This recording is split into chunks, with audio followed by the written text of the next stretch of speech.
A paz do Senhor a todos. Nós estamos já hoje na 6ª lição, estudando a carta de Paulo aos Efésios, e cujo tema desta carta é a igreja. Nós estudamos que Paulo estava preso na sua primeira prisão domiciliar, e de lá dessa prisão ele escreve esta carta, e ele começa saudando a igreja. Depois ele entoa um louvor de exaltação e gratidão a Deus por todas as bênçãos espirituais em Cristo. Em seguida ele começa a falar da eleição, da predestinação, que Deus elegeu e predestinou não indivíduos, mas a igreja desde a fundação do mundo. E depois ele faz a sua primeira oração desta carta. E ele pedia nesta oração que Deus iluminasse a mente dos crentes de Éfeso, para que eles entendessem o chamado da sua vocação, que é os céus. E assim nós encerramos o primeiro capítulo desta carta. E na semana passada nós iniciamos o capítulo 2. E Paulo, nesse capítulo 2, na lição passada, ele mostrou as riquezas da vivificação,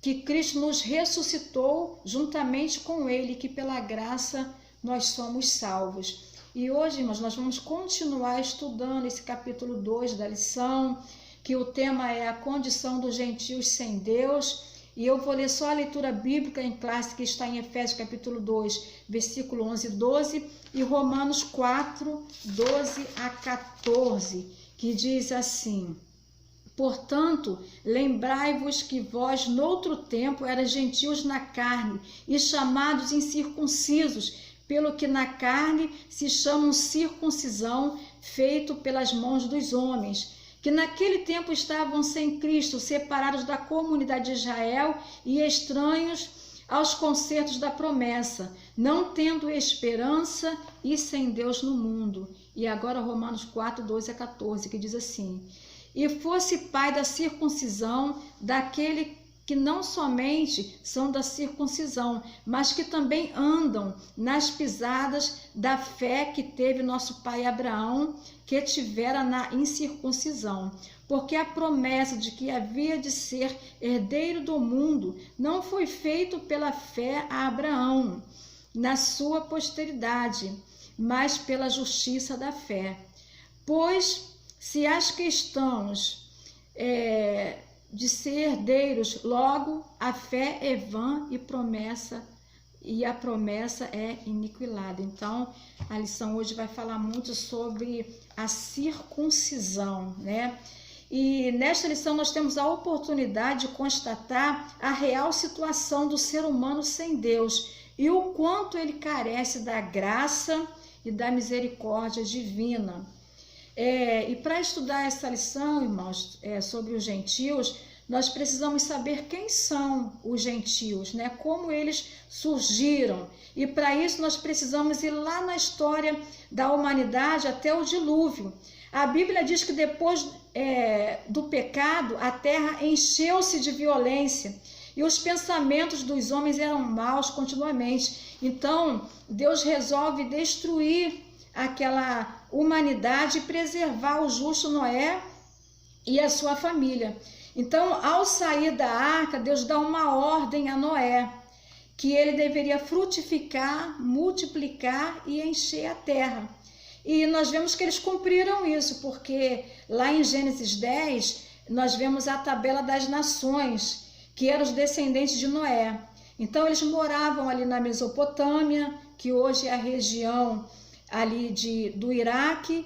Eles moravam entre os rios ali Tigre e Eufrate, provavelmente onde era localizado o Jardim do Éden, que foi destruído com o dilúvio, e eles eram comandados por Nimrod, que era um bisneto de Noé. E a Bíblia diz que Nimrod, ele se tornou poderoso na terra, ele edificou cidades, mas ele se corrompeu e se afastou de Deus. Então, o que nós vemos aqui é que Deus ele não puniu Nimrod por ele ser poderoso na terra, não. Deus ele havia instituído o governo humano, tá? E esse governo humano foi criado para que a terra não enchesse mais de violência como antes do dilúvio. Que, por exemplo, quando a Bíblia fala que Lameque se exaltava e falava que ele havia matado um homem por lhe pisar e matado um por lhe ferir, ou seja, ficou por isso mesmo, cada um fazia o que queria, tá? Então Deus, não querendo que isso acontecesse de novo, ele instituiu o governo humano. Para quê? Para que o homem ele punisse os maus e elevasse os bons, tá? Então o propósito de Deus instituir o governo humano era para isso. Mas Nimrod fez ao contrário, né? Ele se rebelou contra Deus e incitou o povo a fazer o mesmo. Ele incitou o povo a não obedecer a Deus, a não se espalhar, mas construiu uma torre bem alta, que é a Torre de Babel. E para que eles ficassem seguros ali, ou seja, se Deus, na mente de Nimrod, se Deus quisesse punir eles de novo por rebeldia, eles estariam seguros ali naquela torre, né? Então eles construíram aquela torre. E nós vemos aqui a incredulidade de Nimrod, porque Deus já havia prometido a Noé que não destruiria mais a terra em água, mas ele não crê, né? Começa a construir aquela torre, e Deus, vendo isso, o que Deus faz? A Bíblia diz que ele desce e confunde as línguas. Para quê? Para que eles se espalhassem, porque aquela rebelião estava sendo construída através da comunicação.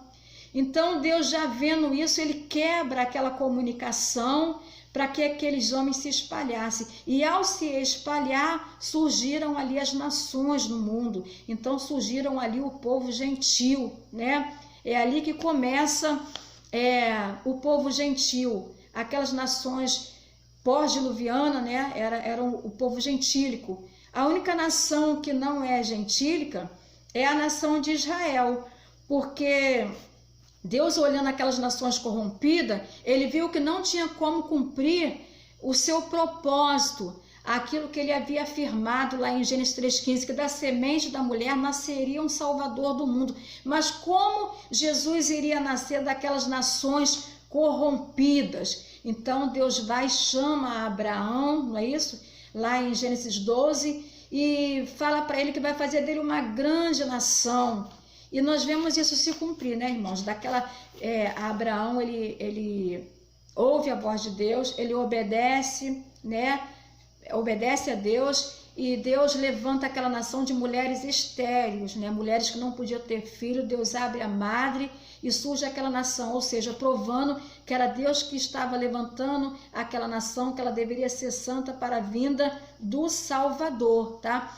E após chamar Abrão, passado algum tempo, Deus faz uma aliança com Abrão, né? Deus muda o nome de Abrão para Abraão, que significa pai de nações, e estabelece um sinal como parte deste pacto.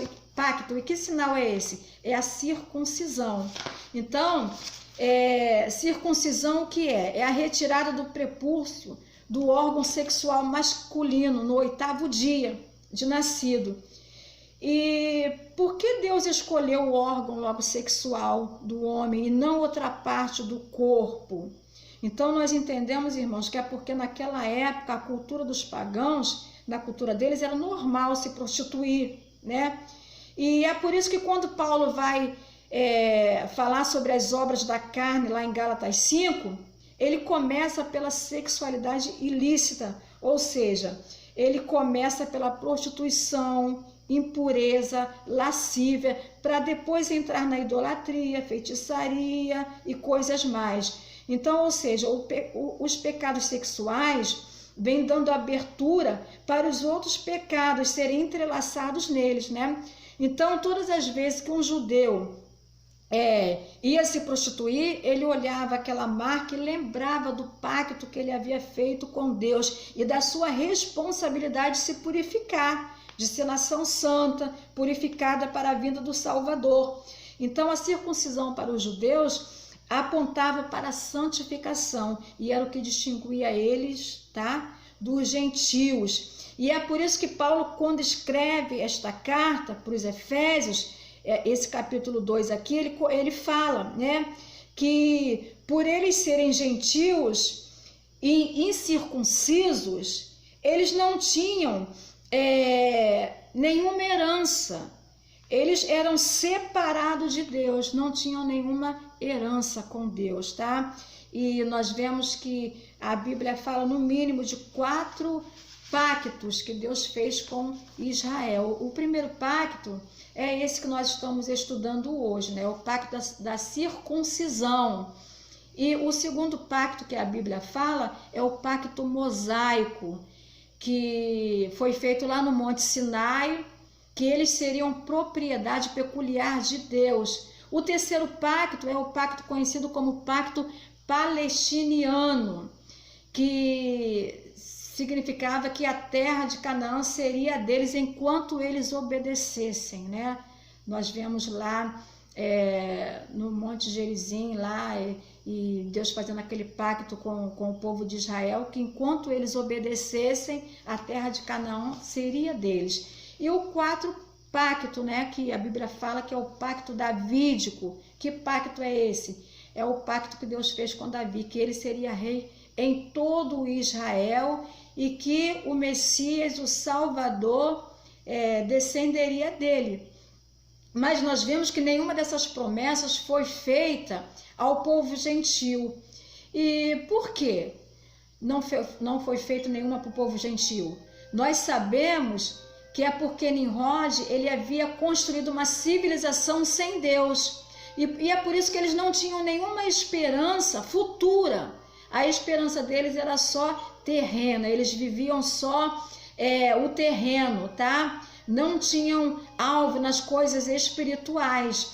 Então, e essa, irmãos, era a nossa situação antes de conhecer Jesus. Antes de conhecer Jesus também, nós estávamos separados de Deus, não é isso? Não tínhamos nenhuma garantia, não tínhamos nenhuma promessa, não é isso? Mas agora, quando nós recebemos a Jesus, nós passamos a fazer parte dessa comunidade de Israel. Nós passamos a ser herdeiros também, né, junto com Cristo, das promessas.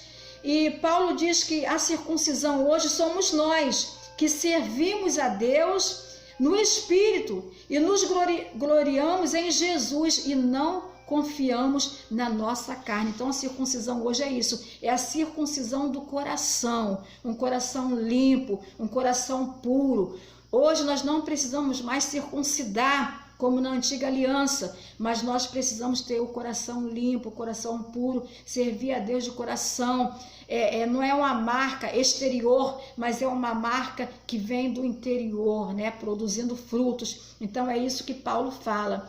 E é interessante que a gente, quando começa a estudar essa carta, nós vemos que por várias vezes Paulo enfatiza aos crentes de Éfeso que em outro tempo, ou seja, em outro tempo eles estavam separados de Deus, em outro tempo eles estavam sem Cristo, em outro tempo eles não tinham esperança, mas agora eles deveriam ser gratos a Deus, porque foram alcançados pela graça e incluídos através de Cristo na comunidade de Israel.